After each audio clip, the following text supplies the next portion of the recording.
I, female 40, have 3 kids. My son is nearly an adult, and my daughter and my stepdaughter are young teens. I married my husband a year ago, but we had been together for 2 years before that. All of my kids are great. My son will join the armed forces after completing high school, and my 2 daughters are planning on going to college. Now, here's the problem. I'm a Mexican American. I am a citizen as I was born here, as were my parents. My first husband was Mexican, from Oaxaca, so both my bio kids are very clearly Mexican American, not physically, just in the way that they were raised. They're also fluent in Spanish and love their roots. One thing that my daughter has always wanted is a quinceañera. For those of you who don't know, a quinceañera is like a sweet 16 party, except it takes place a year earlier. All of her older cousins have had one, and it is her dream. So we've started shopping for dresses for her and her court. She'll have a group of girlfriends that'll dress up with her and a group of boys that escort them. We're also getting her fancy high heels for dancing. It's a whole thing. My stepdaughter is good friends with my daughter, so she'll be a part of the court. A fancy dress is the whole deal. She is very excited to participate. My family and her dad's family are all pitching in to have a great party. It'll be beautiful, and I'm very proud of my daughter and want her to show off her heritage. My stepdaughter's mom has heard from her about this party, and she thinks it's unfair that my daughter gets this. And hers doesn't.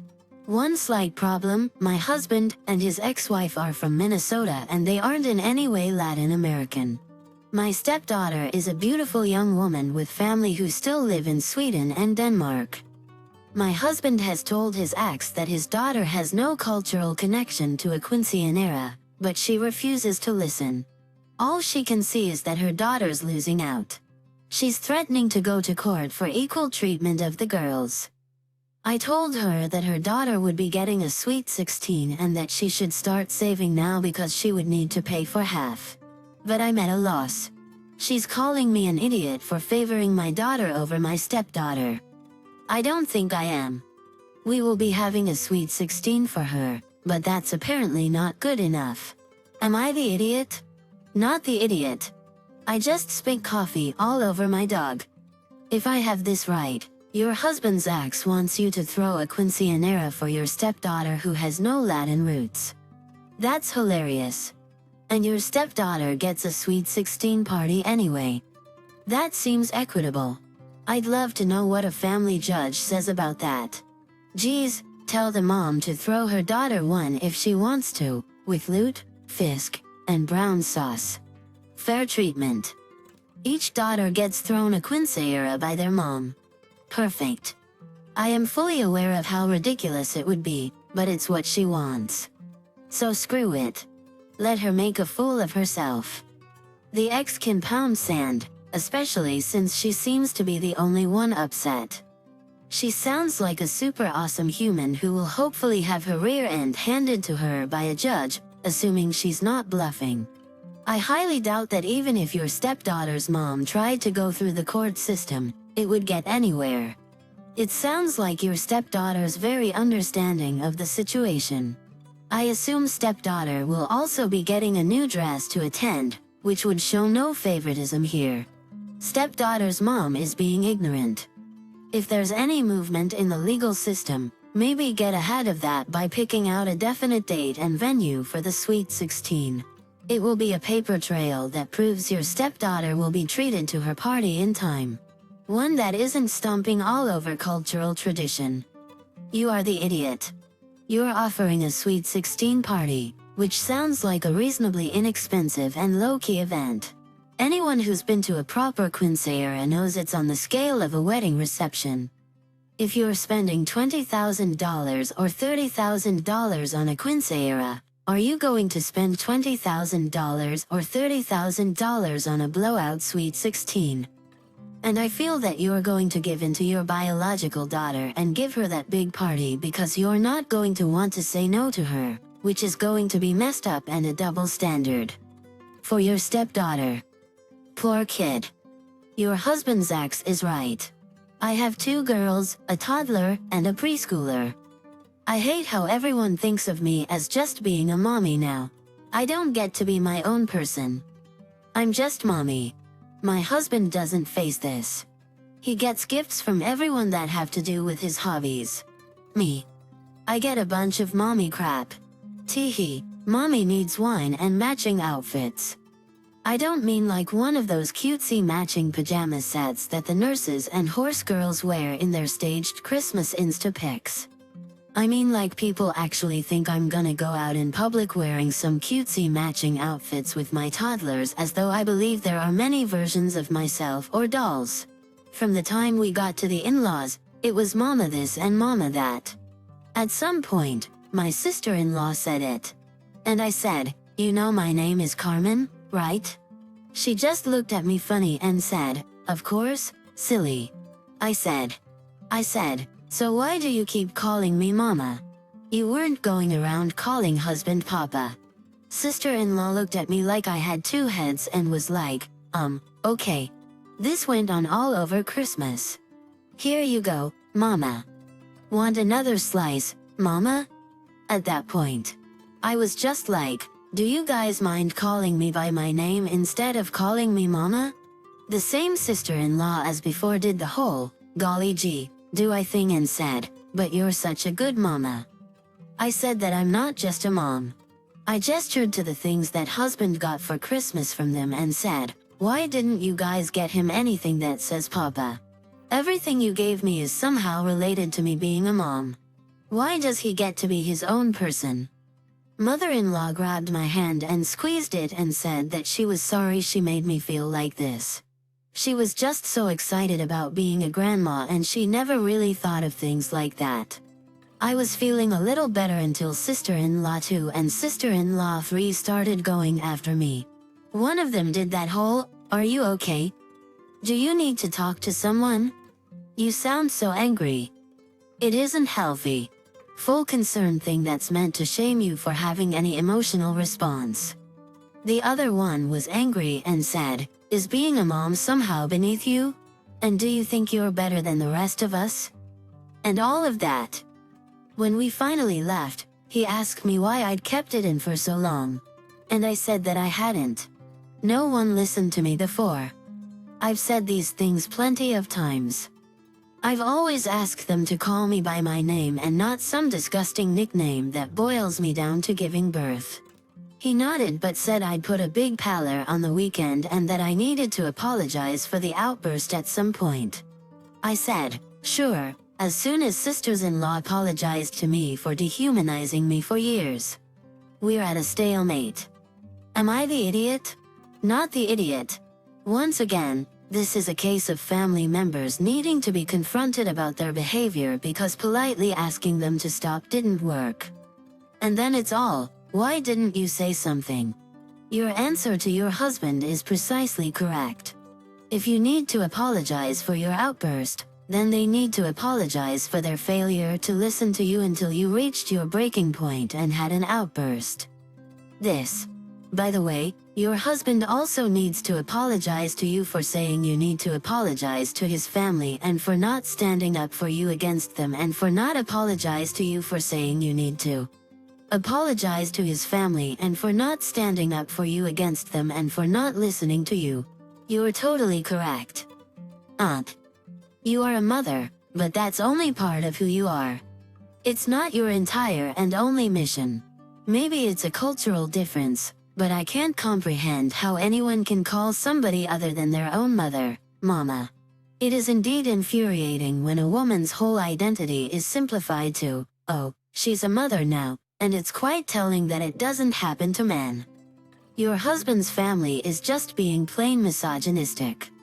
Just over 2 years ago, I, female 29, unexpectedly got pregnant and now have a beautiful toddler daughter, Sierra.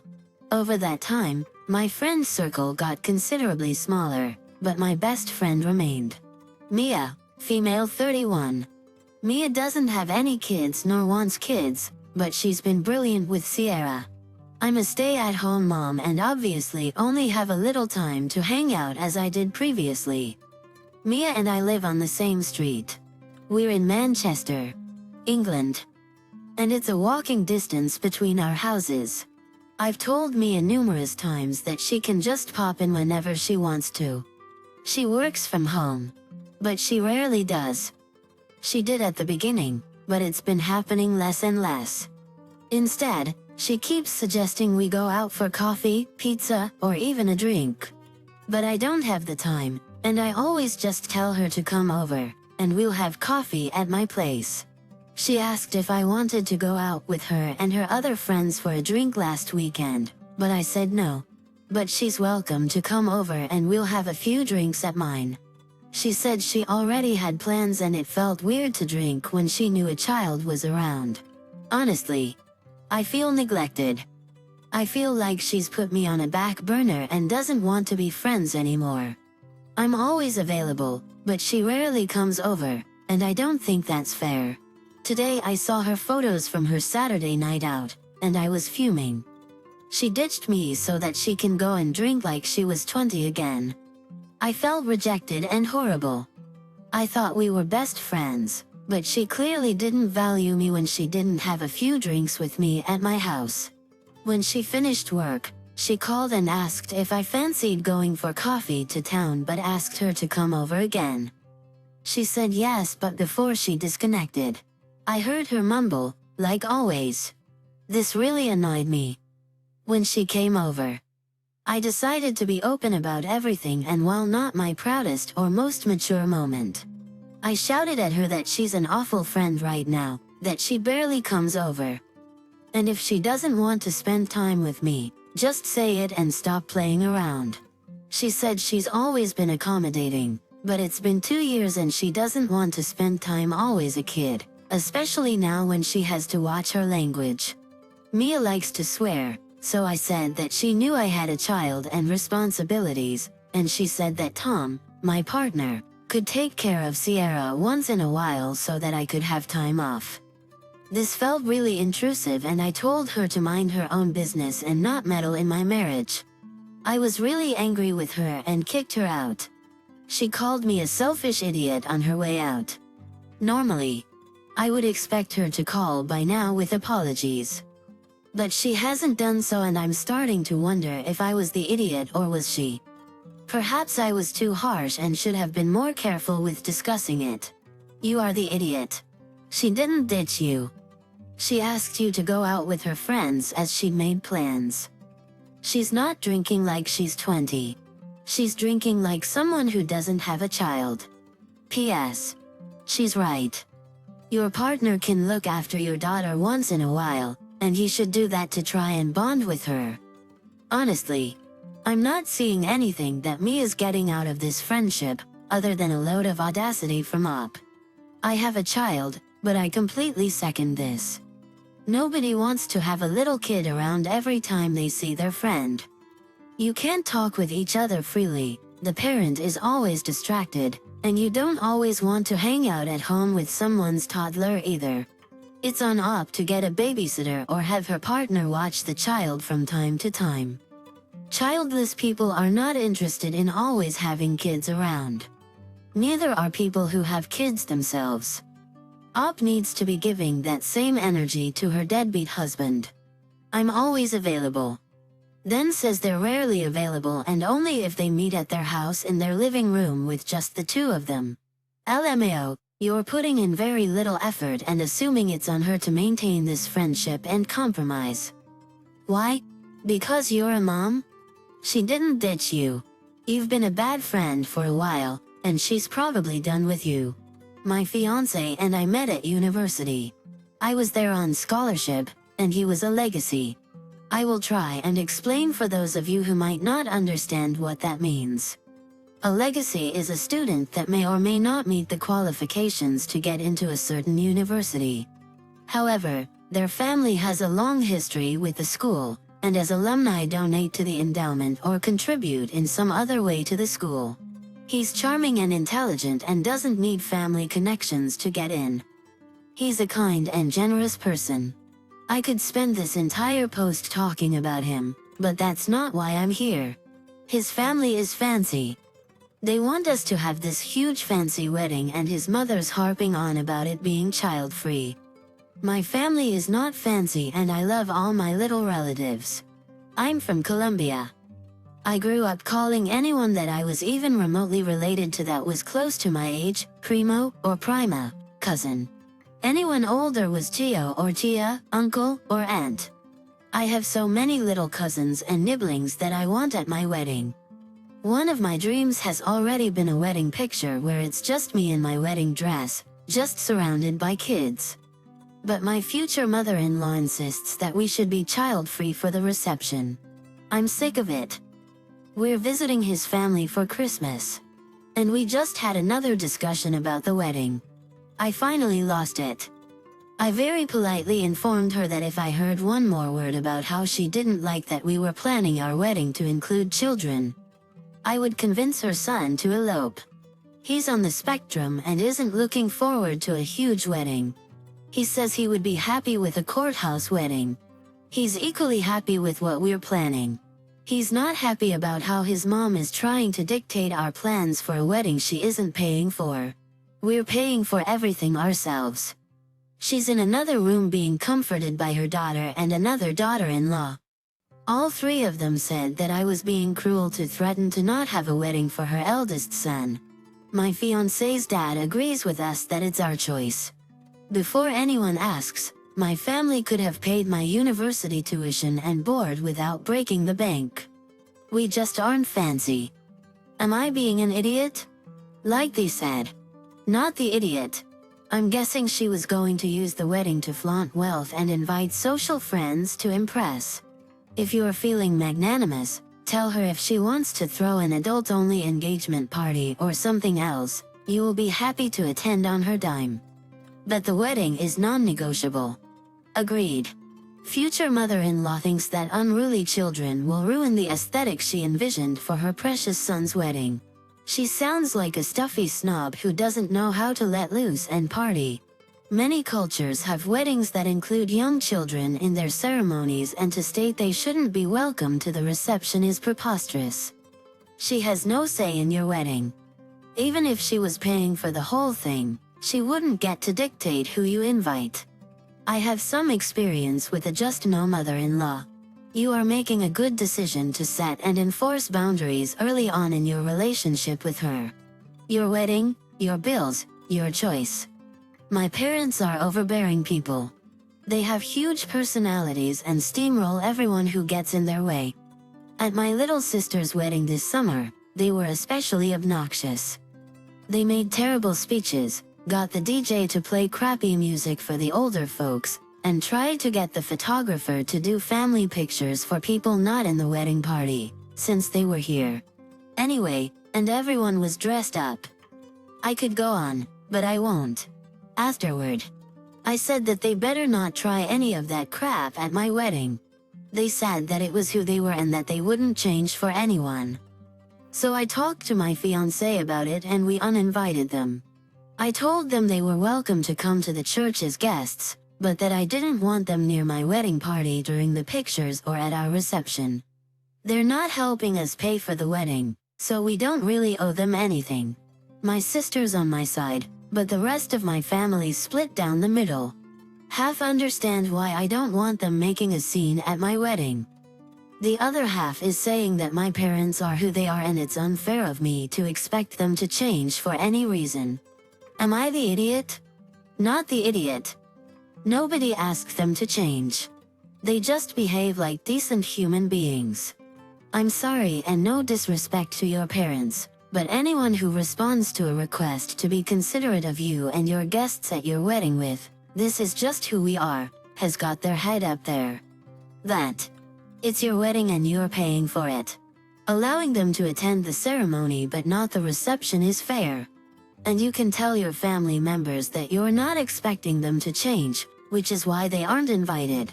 My only question is, since they're such steamrollers, how are you going to prevent them from crashing the reception? They sound like people who wouldn't think twice about showing up uninvited. You are the idiot. Maybe this is just me, but it doesn't sound like what they're doing is that bad. A lot of people suck at speeches. The photography part sounds annoying, but I doubt they're taking photos every second. And music for older adults sounds great. None of this would make me uninvite anyone for my wedding, let alone my parents. I would have someone at the wedding party keep an eye on them and tell the photographer not to listen to anyone but you. The same could be said for the DJ. My friend had a blacklist for music wishes during his wedding, but honestly, it just wouldn't be the reason for me to sever my ties to my parents.